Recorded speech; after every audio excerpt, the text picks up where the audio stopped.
Menus are more than a list of what you sell with a price. Today we're going to be talking about taking your menu and designing it to show your guests what a great value the food on your food truck has become.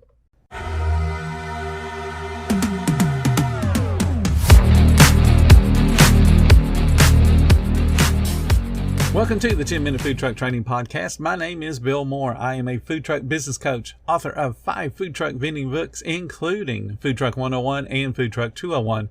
This podcast is all about helping you start and grow your food truck business. My dad works in B2B marketing. He came by my school for career day and said he was a big ROAS man. Then he told everyone how much he loved calculating his return on ad spend.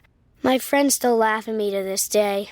Not everyone gets B2B, but with LinkedIn, you'll be able to reach people who do. Get a $100 credit on your next ad campaign. Go to linkedin.com/results to claim your credit. That's linkedin.com/results. Terms and conditions apply. LinkedIn, the place to be, to be. There are several ways of creating value with your menu design. First, you must understand what the shortest list of items is needed to satisfy the majority of your guests. Now you're going to combine that with the average number of items that each of your guests would find on that list that they might like to order. So let me explain. Take your POS sales mix report. This is a report that shows how many of each item you sell, and typically it'll show the percentage of that item compared to your overall sales. Now your first impulse might be to drop a product that has the lowest percentage. That's not what we're looking to do here. Remember, we're looking for the shortest list of menu items needed to satisfy the majority of your guests. When you're looking at percentages, that compares sales of that product to the overall sales of the food truck. It doesn't always reveal the popularity of that particular item. So let's take a popular product with a really low menu price, something like a cake pop. Let's say you sell a cake pop along with a full line of sandwiches and sides. If you sell a cake pop for $1, its percentage is always going to look lower compared to something like a $12 hamburger or a $15 cheesesteak. Rather, what you want to do is look at the sheer number of cake pops or any other item that you sell, and you want to compare that to the guest count or the ticket count. So if out of 100 tickets or 100 guests, you're selling 70 cake pops, that's a popular item. And if you were to drop it because the percentage is low, you're going to upset a whole bunch of your guests. That's not what we're looking to do here. What we're wanting to do is remove the product that only sells maybe 10 out of 100 guests. And then what we want to do is figure out how to sell more of those popular items. So we want to thin down the menu and get rid of products that only a handful of guests want. We want to keep the popular things. So the next step in this process is to thin down the menu, just like we talked, but still keep the average number of items the average guest would like to order. Here's where your loyalty program comes into play. You'll start to notice patterns in the way that your guests order that are on your loyalty program. Let's say that your most loyal guests purchase mostly a Philly cheesesteak, hamburgers, and wings, and then a little mix of all the other stuff you've got on your menu. It would make sense to thin down the menu to Philly's burgers and wings. Your loyal guests are already telling you what they like because they're ordering it more frequently. And the rest of your guest pool that may not be associated with your loyalty program, they're probably ordering the same pattern as well. So that gives you an idea of what to thin off your menu. Yes, when you drop a popular product, you're going to get pushback. There's going to be somebody that says you dropped their absolute favorite product, and they come once a month and order it, and that's their favorite thing. And that's why the number is so low. And yeah, they're going to be loud and vocal about it. Here's what you need to remember. You as a food truck cannot be all things to all people. The goal is to sell the least amount of products that appeal to the most amount of people. I'm going to say this very plainly. Thin down your menu. Next thing you need to look at is a price versus value analysis. This analysis will determine guests' attitudes towards the pricing of every single item on your menu. To an extent, it will identify which of your items or categories of items are perceived to be the most overpriced, the most reasonably priced, and then the ones that are great values for the money. You can use this information to emphasize or de-emphasize menu items in specific categories on your menu. This is another opportunity for your loyalty program to help you beyond just having repeat sales. Ask your most loyal guests, what do you think of the prices on my menu today? And then ask them, is this too high, too low, or just right?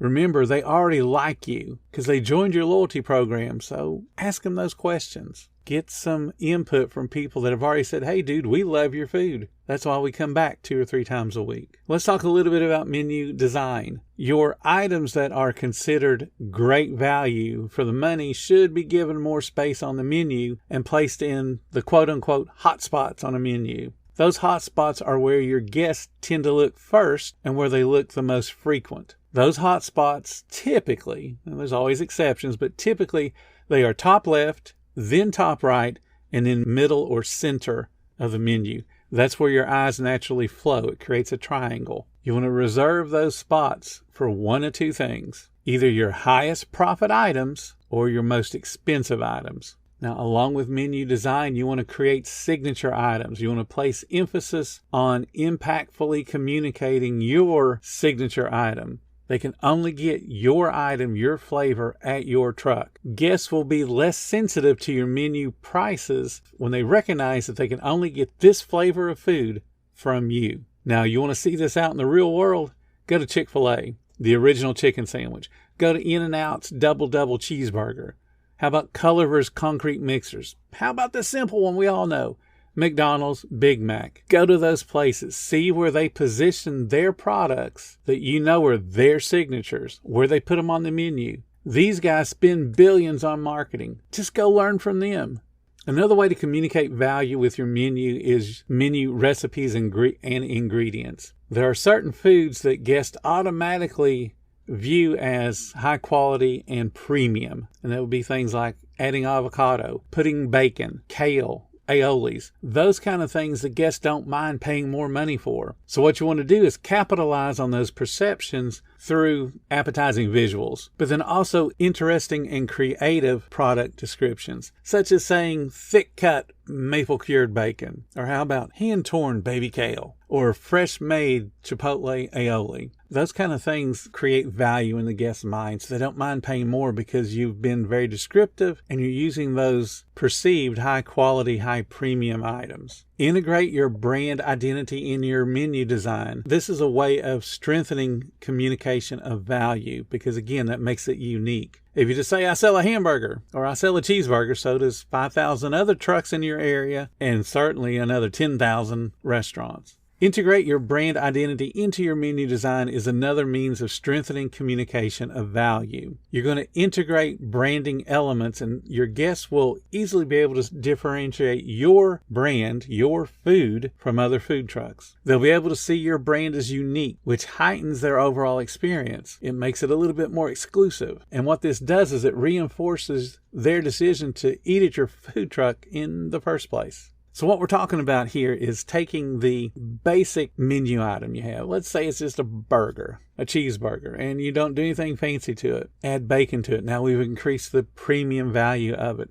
Put your name on it. Bill's Best Cheeseburger with bacon. Now it becomes something they can only get from your food truck. If you create a sauce that has an awesome flavor, stick your brand name on that. Apply that to different foods. It increases the perceived value.